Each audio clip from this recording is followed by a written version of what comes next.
Sacred composition of Shree Huzur Soami Ji Maharaj. A warning.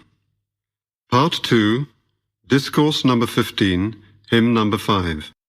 You have no friend among your associates. Why go on sleeping among such swindlers? मित्र तेरा कोई नहीं संगियान में बड़ा क्यों सोवे इन ठगियान में। ਇਹ ਸ੍ਰੀ ਹਜ਼ੂਰ ਸਵਾਮੀ ਜੀ ਮਹਾਰਾਜ ਦੀ ਬਾਣੀ ਹੈ। ਆਪ ਸਮਝਾਉਂਦੇ ਹਨ, ਇਹ ਰਚਨਾ ਦੁਨੀਆ ਜੋ ਕੁਝ ਵੀ ਆਪਾਂ ਅੱਖਾਂ ਨਾਲ ਦੇਖ ਰਹੇ ਹਾਂ। This poem is from the Bani, the sacred compositions of Shree Huzur Swami Ji Maharaj. Swami Ji explains that the world, the whole creation, in fact everything that we see with our eyes, is a vast prison consisting of 8,400,000 species.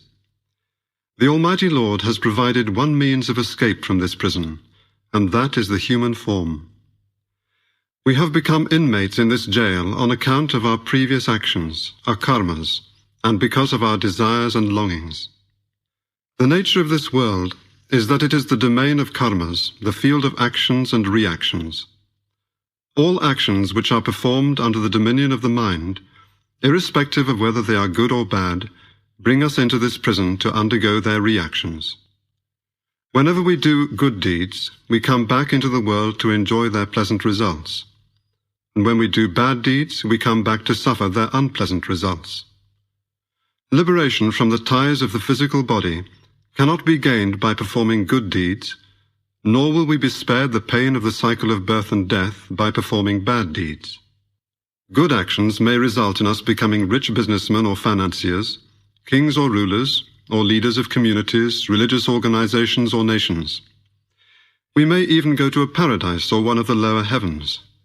But our sojourn there will be only for a specific period, and then we will have to return to the captivity of this very creation. If we perform bad actions, then hell and the great wheel of transmigration stand ever ready to receive us. King or subject, rich or poor, woman or man, all souls in the creation come here to render account of their previous actions. In the process of settling these karmic accounts, we know for ourselves how every living being has to put up with pain and suffering, regardless of which body he or she takes. There is no physical form in which we can live which will bring us only peace and contentment. We cannot even imagine what it would be like to live in some of the lower forms of life. There are no words to describe their suffering. When we think about the human form, which is described in the Muslim religion as the top of the creation, and by Hindu saints and sages as the body in which God himself resides, we may well ask ourselves whether anyone can achieve peace and happiness while living in such a garb. We cannot even extricate ourselves from the social, religious, and national conflicts which spill the blood of so many poor people and leave so many women widowed and children orphaned. We may indeed question whether it is possible to find any physical form which could bring us happiness and peace in such a world. It is like a city where conditions are so miserable that people are obliged to roam around, restless and suffering, just to secure their basic needs of food, clothing, and shelter.